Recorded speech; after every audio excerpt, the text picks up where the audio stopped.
அதாவது 1000 அடியார்களுக்கு அன்னம் செய்ய வேண்டும் என்று பீர்க்கங்காய், வாழைக்கங்காய், அதாவது நார்த்தங்காய், கத்திரிக்காய், பூசணிக்காய், வாழைக்காய், இப்படி எல்லா வகைகளையும் வைத்து சாதம் சமைத்திருக்கின்றன ஐயா.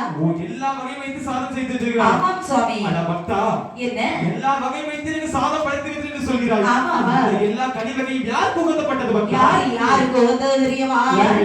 பூசணிக்காய் என்பதுதான் புருஷனையோர் பெயர்களவோ. பூசணிக்காய் என்பதுதான் புருஷனையோ வைத்ததல்லோ. கத்திரிக்காய் என்பதுதான் கரைக்கட்டனார் கண்ணவனோ.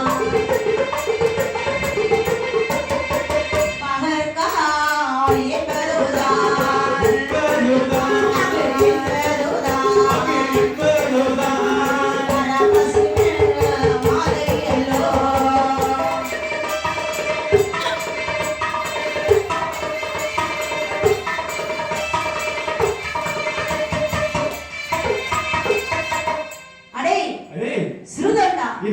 இப்பொழுது என்னெல்லாம் காய்கறிகளை சொன்னாய்? சுவாமி, பூசணிக்காய், பாவைக்காய், புடலங்காய், நார்த்தங்காய், பீர்க்கங்காய் எல்லாம் வைத்து சமையல் பண்ணி வைத்திருக்கிறேன் சுவாமி உங்களுக்காக. இவைகளெல்லாம் யாருடைய தெரியுமாடா? யாருடைய சுவாமி? பூசணிக்காய் என்பது புருஷனையோன் இருக்கின்றாரே புருஷனையோன். ஆமா.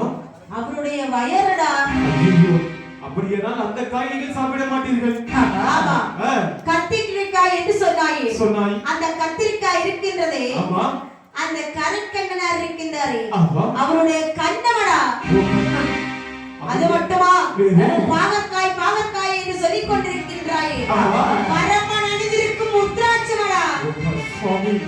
அப்படியானால் இந்த காய்கறி எதுவும் நீங்கள் சாப்பிட மாட்டீர்களா? அவரைக்காய் என்று சொன்னாயே அவரைக்காயில் கூட்டு வைத்திருக்கிறேன் என்று அந்த